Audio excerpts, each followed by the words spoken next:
भाई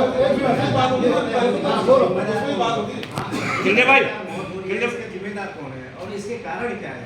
नहीं देखिए वो तो इसकी जिम्मेदारी कौन है? अस्पताल में आप ये बताइए कोई मौत जिम्मेदार नहीं है। मैंने कल भी ये कहा था इलाज के लिए है मौत आप लोगों ने डॉक्टर मैं भी कुछ कहना चाहता आप हूँ। लोगों ने जब कहा था बड़ा दुर्भाग्यपूर्ण है कि जो हॉस्पिटल पूरे जिले की शान हुआ करता था, बहुत शानदार यहाँ पे इलाज हुआ करता था, बहुत अच्छा हुआ था, अचानक से 3-4 घटनाक्रम हो रहे हैं। की शान है और पूरे सबसे ज्यादा काम हुआ है। अचानक मैं बता रहा हूँ। 3 घटनाक्रमों ने हॉस्पिटल को इतना डैमेज कर दिया है कि हॉस्पिटल से ये लोगों का मैं विश्वास, दूसरों के- हाँ मेरी वही समझ से पर है कि आप लोगों का विश्वास हॉस्पिटल से कम होता जा रहा है। मेरा निवेदन आपसे ये रहेगा कि आप उस विश्वास को बनाए रखने के लिए आप यहाँ पे सीनियर सर्जन, आप CMO हैं और आप सारी चीज़ों को, इस नगर को, इस क्षेत्र को बहुत अच्छे ढंग से समझते हैं। माननीय विधायक जी भी यहाँ पर हैं। मेरा एक निवेदन रहेगा कि आप कुछ ना कुछ ऐसी टीम तैयार करें जो लोग गलत काम कर रहे हैं उनको सजा दें, और कम से कम जितने भी सुधार इस हॉस्पिटल में हो सकते हैं लोग आएँ। तो ये ना हो कि यार कर्णप्रयाग में जिस तरीके से लोग बोल रहे हैं कि हमको जाने में डर लग रहा है, वो हमारे लिए बड़ा दुर्भाग्यपूर्ण है, क्योंकि इतना अच्छा कोरोना काल इतना अच्छा भी था, कोई घटना ऐसी नहीं हुई। या मैं अब खुद देख रहा था कि गांधीनगर मेरे वार्ड में कम से 50-60 पेशेंट भर्ती हुए, आधे ज़्यादा सब ठीक होकर भी आए, तो 2-3 घटना ऐसी हुई कि जिनके कारण आप चाहते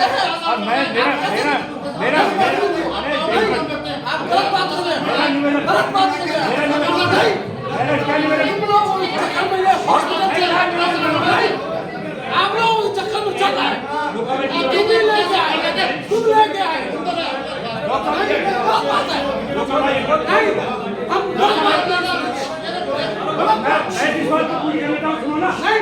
डॉक्टर साहब मेरा निवेदन ये है जो घटना हुई है, देखो बात तो जो घटना हुई है डॉक्टर साहब, मेरी वो जो घटना हुई है उसकी निष्पक्ष जांच। मेरी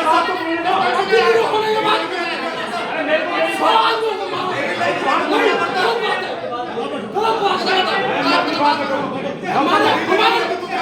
तो मैं क्या बोल रहा सुन तो लो। क्यों बोला? मेरी बात मैं कोई गलत बात नहीं बोल रहा। मैं कह रहा हूँ डॉक्टर साहब 50 लोग आए, 50 लोग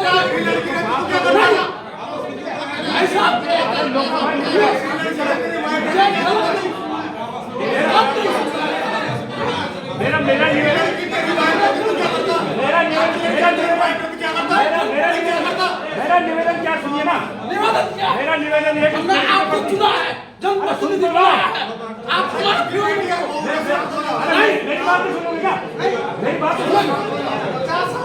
मतलब क्या है? मेरी बात 50 लोग है।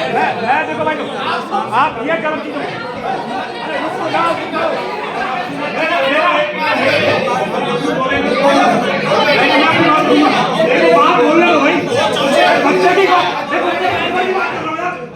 मेरी बात सुनो डॉक्टर साहब, मेरा जो निवेदन है कि एक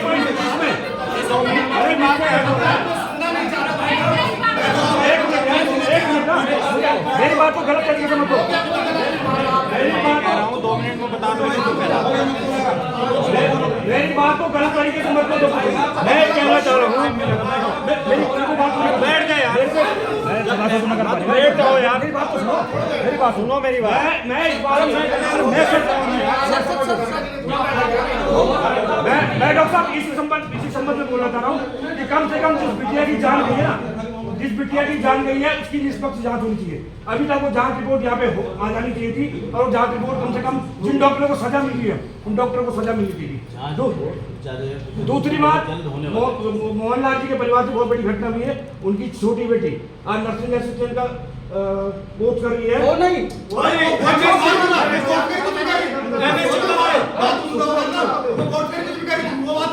उसको कंपल्सरी उसको नौकरी मिलनी चाहिए इस विभाग में।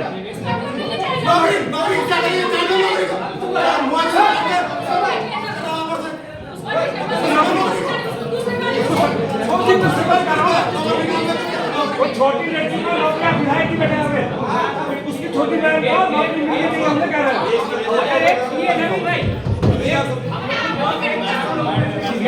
छोटी बहन की नौकरी मिलनी चाहिए।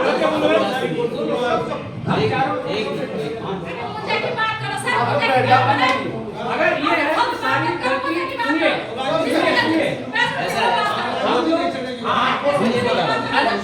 शांत रहो। जो उसकी जांच हुई है वो जांच रिपोर्ट आई है, उस पर एक्शन होगा, हो रहा है, और जो आप चाहते हैं वैसे ही हो रहा है। नहीं, हम क्या चाहते हैं? वो सब हटेंगे, इनफैक्ट सारे ही डॉक्टर हटेंगे। मैं भी माननीय गुजारिश करता हूँ कि हम सब लोग यहाँ से हटा दें। अब क्योंकि अविश्वास हो गया है, अब मैं आप लोगों के बीच में रहा, अब लेकिन इस तरह की स्थिति हो गई है कि मुझे लग रहा है कि कई बार मिथ्या दोषारोप दिया जा रहा है। जो कल का केस है मैं उसके बारे में साफ बता दूँ, अब चाहे जो आप करिए। मैंने इनसे पूछा कि क्या है, मैंने फिर आपका किसी का फ़ोन आया था, मैंने कहा उसका पोस्टमार्टम कराइए, अगर कोई भी डाउट है। पोस्टमार्टम के लिए तैयार नहीं हुए लोग। अगर वो भर्ती होना चाहती है तो भर्ती आपने फोन किया उनको? मेरी बात पहले सुनो। हाँ, पहले बात पहले सुनिए। मेरी बात सर, सुनो। डॉक्टर साहब बात सुनिए। देखिए, पहले बात सुनिए। मुन्ना भाई, आप बहुत बोला, आपने बहुत कुछ बोला है, मुझे बोलने का मौका दो। चलो मैं बोल रहा हूँ। मैं इतने साल यार, मैंने भी जब आप छोटे बच्चे थे तब से मैं यहाँ हूँ, तब से मैं यहाँ हूँ, जब छोटे बच्चे थे तुम लोग सब। तो थोड़ा बोलने में तो जगह दो मुझको। उसको मैंने अपने तरफ से जो भी लीगल बात हो सकती थी वो सब करने की कोशिश की। उसका पोस्टमार्टम हो जाता। पहली बात वो भर्ती नहीं हुई, डॉक्टर पर दोषारोपण हुआ, वो भी गलत था। ये वो भर्ती होते, अगर भर्ती नहीं होती तो अधीक्षक से बताते, अधीक्षक से नहीं होता तो मेरे से बताते। भर्ती क्यों नहीं? मेरी उनकी अपनी मर्जी थी, वो भर्ती नहीं हो। बताओ भाई क्या था जानते थे वहाँ? बताइए। सर मेरे पास पेशेंट रात को 10 बजे करीब आई थी। पेशेंट की हिस्ट्री थी 3 दिन से पेशेंट को घर पे बुखार था, घर पे ट्रीटमेंट ले रही थी पेशेंट। उसके बाद पेशेंट को जो है शाम के समय सर पेट में दर्द होने लगा, तो मेरे पास रात को लेके आया। रात को बहुत रश आवर होते हैं, बहुत हैवी रश रहता है रात के समय, और हम क्या करते हैं पेशेंट का ट्रीटमेंट राइस के हिसाब से करते हैं। जो सबसे सिक पेशेंट होता है उसको सबसे पहले देखा जाता है। हालांकि बहुत ज़्यादा सिक पेशेंट होने के बाद भी, क्योंकि महिला पेशेंट थी, मैंने उस पेशेंट को आके देखा। हालांकि बेड की कमी थी डेफिनेटली, मैंने उस महिला को बेड दिलाया। और बेड किसको दिलाया? उनकी पड़ोसी थी। उसी बेड में पेशेंट को लेटाया, पेशेंट का पूरा एग्जामिनेशन किया, पैरामीटर पेशेंट के ठीक थे, पेशेंट को पेन था, उसके मैंने पेशेंट को इंजेक्शन लगाया, और इंजेक्शन लगाने के बाद हम लोग एडमिशन के लिए बोल दिया। फिर मैं दूसरे पेशेंट को देखने चला गया। फिर हम क्या करते हैं, पेशेंट का रिस्पॉन्स देखने जाते हैं, पेशेंट को दवाई फिर आराम पड़ा कि नहीं पड़ा। जब मैं पेशेंट के बाद दोबारा देख गया वहाँ बेड पर, पेशेंट बेड पे नहीं थी, तो उनके पड़ोसी ने, जो बेड वाले पेशेंट थे, दूसरे पेशेंट, उन्होंने बताया कि ये पेशेंट शायद रिलीव हो गया, खुद घर चले गए विदाउट इन्फॉर्म किए गए। उसके बाद हमने पूछा कि अगल बगल ढूंढा, पेशेंट नहीं मिली हमें, फिर हम दूसरे काम में लगे। अगर पेशेंट रात को एडमिट हो जाती या घर नहीं जाती तो हम कुछ बता सकते हैं पेशेंट को क्या हुआ, कैसे हुआ, क्यों हुआ। पर पेशेंट जब रुकी नहीं वहाँ पर, और घर वो चल के गई है पेशेंट, या जैसे ही गई है घर तक तो पेशेंट गई है, घर पे उसके साथ क्या कैजुअलिटी है हमें नहीं पता। अगर मेरे पास पेशेंट रात के समय होती तो मैं कुछ कर पाता। और मेरा बिहेवियर सब लोग जानते हैं, किसी के प्रति मेरा कभी दुर्व्यवहार यहाँ पर नहीं रहा है किसी के प्रति। और अगर पेशेंट के घर वाले आते, कोई महिला उसके साथ आई थी जो कह रही थी मैं उसकी रिलेटिव हूँ, उससे मेरी बात हुई। मैंने कहा पेशेंट को हमने जितना हमारे पास साधन होता है और जितना हमारे नॉलेज, उस हिसाब से पूरा हम उसको करते हैं पेशेंट। ठीक है, बहुत अच्छी बात है कि इतनी घटनाएं हो गई है। मुझे उस बालिका का फोन आता है, मेरे बगल में उसकी दुकान है कुल पे, कुल में उसकी ब्यूटी पार्लर की दुकान है, और मेरे को रात उसका फोन आता है कि भैया मेरा पेट दर्द हो रहा है, 10 बजे के बाद। और मेरी कार यहाँ फंस गई, आज तक नीचे सड़क बन रही है, टायर पत्थर लग रहा है वहाँ, तो वहाँ रात को ईंट आ गई। तो मैं जो गाड़ी पे आया तो मैंने कहा कि मेरी गाड़ी तो फंस चुकी है यहाँ, मैं नहीं आ पाऊँगा। फिर मैंने अपने दोस्त को फोन किया, सामने पे विधायकी अपने क्षेत्र में आपको आए आपदा वाले क्षेत्र में, वहीं पे उसकी मकान है, डोरी पर ऊपर पे डोरी मकान है उसकी। तो मैंने कहा लीजिए साहब 108 को मैंने फोन किया, तो 108 मैं बोला हम पोखरी हैं या नारायणपुर है कहीं।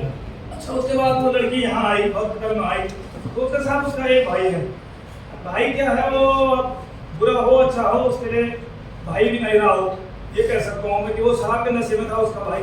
दुर्भाग्य ये रहा कि वो हॉस्पिटल में आई, रात को आपकी ड्यूटी थी वहाँ पे, और आपकी ड्यूटी थी उस पे, वहाँ पे न तो उसको बेड मिला।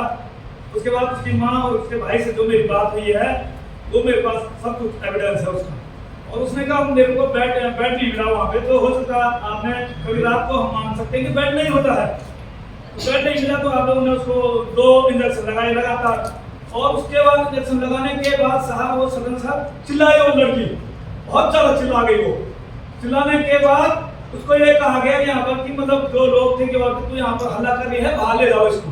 उसका जो दर्द रुका नहीं, शायद अंदर को तो आप लोग ही जानते हो आपका अंदर क्या हुआ क्या नहीं हुआ। तो मैं कह रहा हूँ आपका सरासर जो भी थे, मतलब मैंने बिल्कुल गलत स्टेटमेंट आप दे रहे हैं।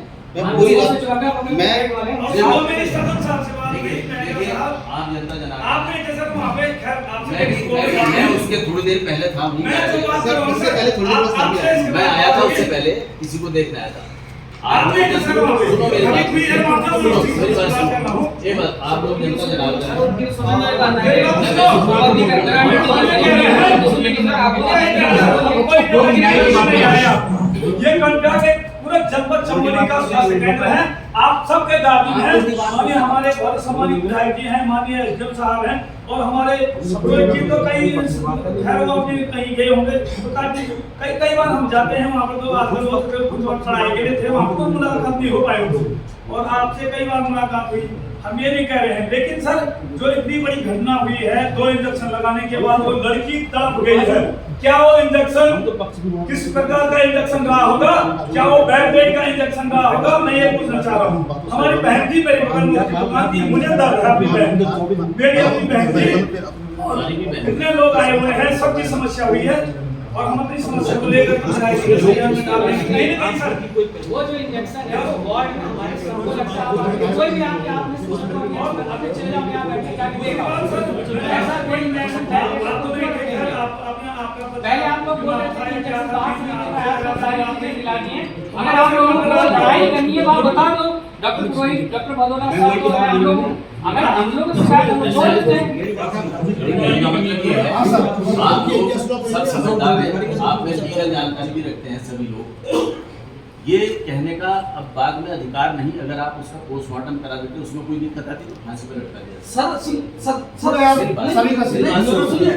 मैंने इसको समय रहते एसडीएम साहब ने मुझे फोन किया था कि ऐसा कुछ मामला है, मैंने कहा आप उसका केस की रुकवा दो, उसका चाहे पोस्टमार्टम हो जाएगा, उससे अगर यहाँ नहीं होगा तो प्रोफेसर हो जाएगा, प्रोफेसर नहीं होगा श्रीनगर हो जाएगा।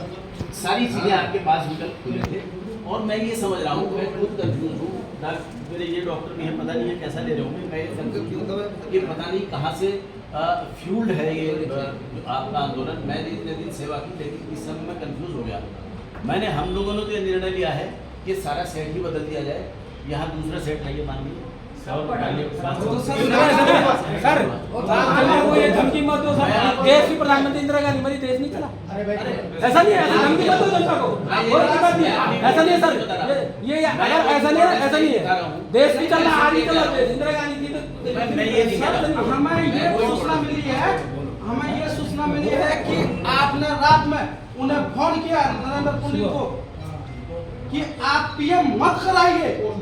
मैंने तो किसी बात में तो जानते नहीं, आप थोड़ा बात नहीं, लगभग आपने थोड़ा नहीं, मैं नरेंद्र पुरी को जानता हूँ। आपका एक केस है मेरे पास, आपका एक केस है, सुनिए सर, मेरे पास एक केस है आपका पर्सनल, सुनिए सर, रिकॉर्डिंग है मेरे पास, मैं मेरे पास नरेंद्र पुरी को नहीं जानता, मेरे पास रिकॉर्डिंग है, आपने ऑपरेशन किया है, आयुष्मान कार्ड लगा है, उसमें हॉस्पिटल के उसमें पैसा आया है, आप बोल रहे हैं कि भाई ये हॉस्पिटल के उसमें आया है, मेरे पास रिकॉर्डिंग है, और वो आदमी सामने नहीं आएगा तो आप तरफ से मैं उसमें मान आने का था, कोई बात मैं कहूँगा उसमें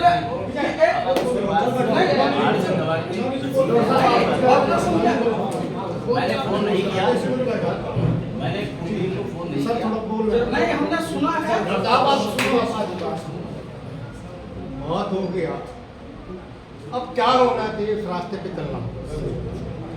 ऐसा नहीं कि ये हो गया, जो हो गया तो बहुत बुरा हुआ, लेकिन इससे आगे बुरा ना हो, इस बारे में सोचना।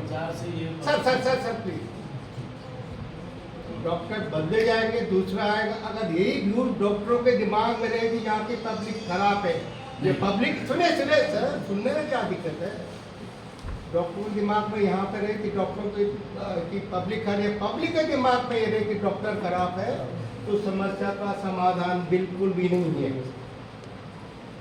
डॉक्टर साहबों को और पब्लिक को स्वयं तो जरूर ही बदलनी पड़ेगी। निश्चित कुछ कमियाँ, घोर कमियाँ भी हॉस्पिटल का क्या मिली है। आप मुझे तो सुनने में आया, मैं बहुत पब्लिक कहते हैं बहुत रहता हूँ, लेकिन सामने बहुत कम आता है। यहाँ पे जो आपकी इंजेक्शन लगा रही हैं वो शायद हल्के बिना पैसे की लेडीज है लड़कियाँ हैं, उनसे भूल भी सर मैं क्या आपका इंजेक्शन बदले जा रहे हैं, पब्लिक डोमेन में आ रहा है। चलिए प्लीज प्लीज सर बता सुनने में प्लीज सर, ये जो सुनने रहा पब्लिक में जो लड़कियाँ हैं शायद उनको ये नॉलेज नहीं आ रहा होगा कि ये किसी को लगनी है दूसरे को लगना है, क्या आपके इसमें रिएक्शन एक्शन आ रहे हैं वहाँ पे ये प्रॉपर पता नहीं चल रहा है जो फाइल किसकी है, इस फाइल में इंजेक्शन लगना चाहिए, दवाई देनी चाहिए कि नहीं आनी देनी चाहिए, ये आपके स्तर की बात नहीं है, आपके नीचे की स्तर की बात है जो पब्लिक डोमेन में आ रहा बराबर आ रहा है। हो सकता है डॉक्टर सही दवाई लिख रहा हो और जो नर्स या जो वहाँ पे स्टाफ लड़कियाँ हैं जो अभी बिना 2-3 महीने की ट्रेनिंग में उनकी समझदारी में ये बात नहीं आ रही कि यही इसको देना चाहिए, उससे भी रिएक्शन आ सकते हैं। और ये पब्लिक पूरे बाजार में ये बात आपके सामने कोई कह नहीं, इस पे इससे ध्यान दिया है सर और कुछ जो संज्ञान में आ रहा है मैं क्रिटिसाइज तो डॉक्टर भी करता हूँ, पब्लिक की उम्मीद है और पब्लिक को जानकारी भी चाहिए, पब्लिक क्यों पर भी ये कहना है जरूरी नहीं सब डॉक्टरों के साथ। डॉक्टर भदौरिया जो है भदौरा सर और डॉक्टर पुरेन के नाम पे तो काफी पेशेंट बोलते हैं कि बहुत अच्छे हैं, मैंने 2-3 पेशेंट देखे हैं, बिल्कुल भी शक नहीं है। और सज्जन साहब कितना साल से कर रहे हैं, क्या आप तक कुछ वो स्टार खराब कर रहे होंगे, आपके स्टार को कोई नहीं रोक सकता है, हो रही होंगी कुछ कमियां आपसे भी हो रही होंगी, पब्लिक से भी हो रही होंगी, लेकिन इसका सोल्यूशन नहीं सब बदल जाए, दूसरे आने को तैयार न हो, वो 2 दिन आए फिर छुट्टी में चल जाए, कैसे चलेगा हॉस्पिटल, इस बारे में सोचना पड़ेगा। आपको तो हम चल देंगे, दूसरा अगर 2 दिन में कि यहाँ घबराओ हम भी चल देते हैं, हॉस्पिटल चलाने की बात विधायक जी, हॉस्पिटल कैसे चले, पब्लिक को सांत्वना कैसे, पब्लिक ठीक कैसे हो, इस बारे में सोचा। इसकी ड्यूटी आप वहाँ से शुरू कीजिए जो आराची पे जो बच्चियाँ दवाई दे रही है, इंजेक्शन लगा, वहाँ तो आपके हाथ की बात है सर। वो जो है ना अप्रेंटिस जैसे भारत सरकार या राज्य सरकार जो कोई बी फार्मा डी फार्मा करता है तो उसकी 3 महीने की अप्रेंटिस होती है, वो अंडर में स्टाफ नर्स होती है, उनको अगर स्टाफ नर्स नहीं है, हर शिफ्ट में आप हम रोस्टर दिखा देंगे आपको, दिन के साथ में 2 दिन जो पब्लिक डोमेन से आ रहा है वही सर थोड़ा मैं हुए सर, हम ये नहीं बोले कि सारे डॉक्टर खराब हैं, हम ये नहीं, हमारा बालक वजीफा विधायक जी वो सुबह सर डोज लगाने आए, जिसके साथ जागरूक पेशेंट है उसको ठीक है, जब वो आए उन्होंने हमारे बालक को पहले डोज लगाया, फिर दूसरी लड़की आई भैया इस अंदर इसमें डोज मैंने कहा इसमें तो अभी लगी, मैंने कहा पर्चा का है, जो एडमिट का कहीं पर्चा नहीं है, मैंने कहा एडमिट का पर्चा तो लाओ, तुम की डॉक्टर साहब ने क्या डोज लिखी है, उनको पता ही नहीं है, ये डॉक्टर साहब का सही कथन है सर, ये भी कमियां हैं, ये बेसिक कमी है, सबसे छोटी कमी है ये, नीचे पकड़ेंगे तो हॉस्पिटल सुधरेगा, डॉक्टर सुधरेंगे, दवाई अच्छी मिलेगी, हम भी देखना भरोसा जड़ से शुरू करेंगे। और ये कहना कि सब चल जाएंगे और सब डॉक्टर के जहाँ वहाँ से सब डॉक्टर भाग गए हैं, हम भी वहाँ ट्रेनिंग नहीं करते, कॉन्ट्रैक्ट क्या करेंगे, कॉन्ट्रैक्ट से निकल जाएगा। अरे हो गया सब से निकलना है, ऐसा नहीं होता। कल हम एस्टेंट आते खिलाते हैं, एस्टेंट खराब हो दूसरा एस्टेंट नहीं आएगा, ये सोल्यूशन नहीं है। डॉक्टरों को भी सुधरना पड़ेगा, पब्लिक को भी सुधरना, ये मेरा कहना है। मेरा एक सुझाव है, हम सब देख रहे हैं कि आज भारत चंद्रमा पे पहुंच गया, लेकिन पेट दर्द जैसी छोटी छोटी बीमारियों से अगर किसी बालिका या किसी बालक की मृत्यु हो जाती है तो मैं समझता हूँ कि हमारे इंजीनियर्स जो भी है उन्होंने तो हमारे विश्व में हमारा नाम, हमारा देश का नाम प्रचंड कर दिया, हमारा पहुँचा दिया। लेकिन अगर डॉक्टर से ये कि वास्तव में ये क्यों मृत्यु हो रही है, क्या पेट दर्द से किसी की मृत्यु होती है, एक्सीडेंट से मृत्यु हो जाए, कैंसर से मृत्यु हो जाए, लंबे समय से बीमार है उसकी मृत्यु हो जाए,